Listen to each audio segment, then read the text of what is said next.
उन ब्राह्मणों के पैर धोएं, उस समय इस प्रकार कहे, जो समस्त संपत्ति की प्राप्ति में कारण है, आई हुई विपत्ति के समूह को नष्ट करने के लिए धूमकेतु अग्नि रूप तथा अपार संसार सागर से पार लगाने के लिए सेतु के समान है। वे ब्राह्मणों की चरण धूलियां मुझे पवित्र करें, जो आपत्ति रूपी घने अंधकार को दूर करने के लिए, सूर्य अभिष्ट अर्थ को देने के लिए, कामदेव तथा समस्त तीर्थों के जल से पवित्र मूर्तियां हैं। वे ब्राह्मणों की चरण धूलियां मेरी रक्षा करें। ऐसा कहकर पृथ्वी पर दंड की भांति साष्टांग प्रणाम करें। तत्पश्चात पूर्वाभिमुख बैठकर भगवान शंकर के जुगल चरणारविंदों का चिंतन करते हुए दृढ़ता पूर्वक आसन ग्रहण करें। हाथ में पावित्री लें, शुद्ध हो नूतन यज्ञोपवीत धारण कर 3 बार प्राणायाम करें। तदनंतर तिथि आदि का स्मरण करके इस तरह संकल्प करें, मेरे संन्यास का अंगभूत, जो पहले विश्व देवों का पूजन, फिर देवादि अष्टविधि श्राद्ध तथा अंत में माता महाश्राद्ध है, उसे आप लोगों की आज्ञा लेकर मैं पर्वण की विधि से संपन्न करूंगा।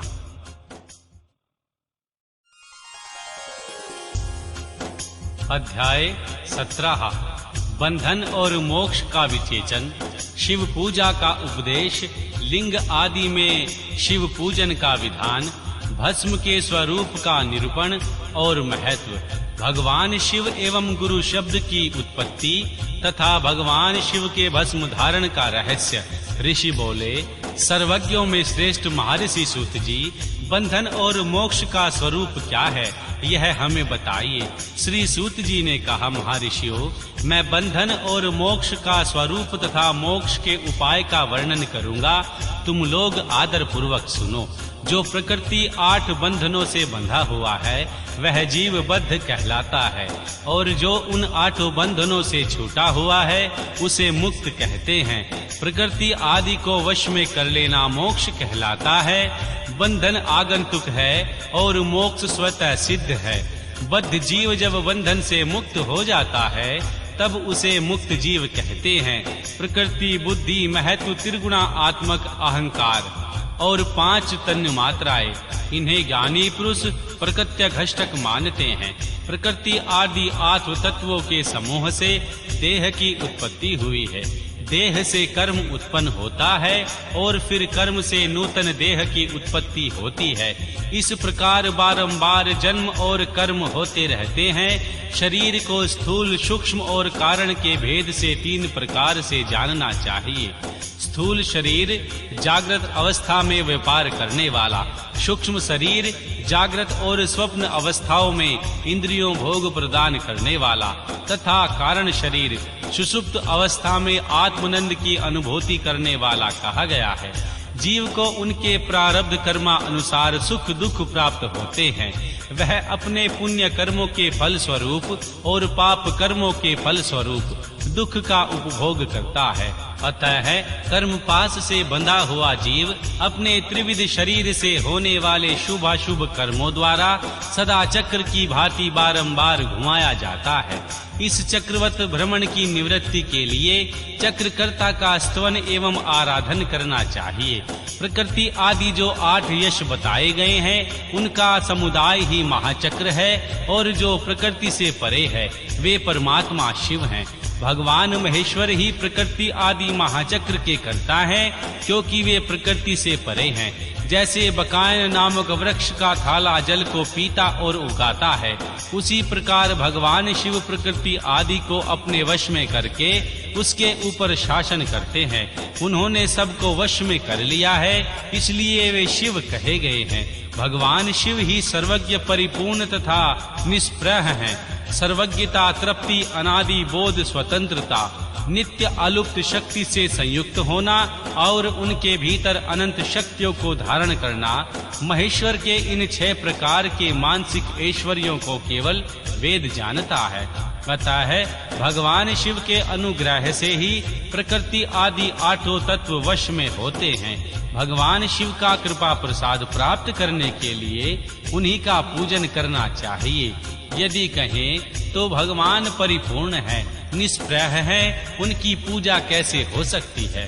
तो इसका उत्तर यह है कि भगवान शिव के उद्देश्य से उनकी प्रसन्नता के लिए किया हुआ कर्म उनके कृपा प्रसाद को प्राप्त कराने वाला होता है। शिवलिंग में भगवान शिव की प्रतिमा में तथा शिव भक्त जनों में भगवान शिव की भावना करके उनकी प्रसन्नता के लिए पूजा करनी चाहिए। वह पूजा शरीर से, मन से, वाणी से और धन से भी किया जा सकता है। उस पूजा से महेश्वर शिव जो प्रकृति से परे है, पूजक पर विशेष कृपा बरसाते हैं और उनका वह कृपा प्रसाद सत्य होता है। भगवान शिव की कृपा से कर्म आदि सभी बंधन अपने वश में हो जाते हैं। कर्म से लेकर प्रकृति पर्यंत सब कुछ जब वश में हो जाता है तब वह जीव मुक्त कहलाता है और स्व आत्मा राम रूप से विराजमान होता है।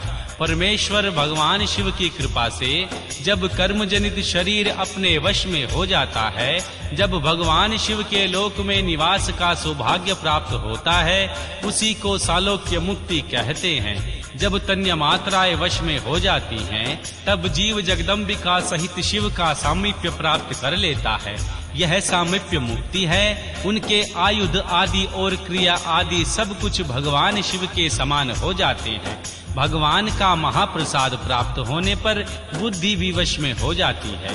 बुद्धि प्रकृति का कार्य है, उनका वश में होना सृष्टि मुक्ति कहा गया है। पुनः भगवान का महान अनुग्रह प्राप्त होने पर प्रकृति वश में हो जाएगी। उस समय भगवान शिव का मानसिक ऐश्वर्य बिना यत्न के ही प्राप्त हो जाएगा। सर्वज्ञता और तृप्ति आदि जो शिव के ऐश्वर्य हैं, उन्हें पाकर मुक्त पुरुष अपने आत्मा में ही विराजमान होता है। वेद और शास्त्रों में विश्वास रखने वाले विद्वान पुरुष इसी को सजीव मुक्ति कहते हैं। इस प्रकार लिंग आदि में भगवान शिव की पूजा करने से क्रमशः मुक्ति स्वतः प्राप्त हो जाती है।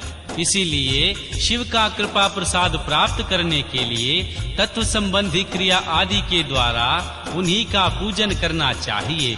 शिव क्रिया, शिव तप, शिव मंत्र, शिव जप और शिव ज्ञान और शिव ध्यान के लिए सदा उत्तरोत्तर अभ्यास बढ़ाना चाहिए।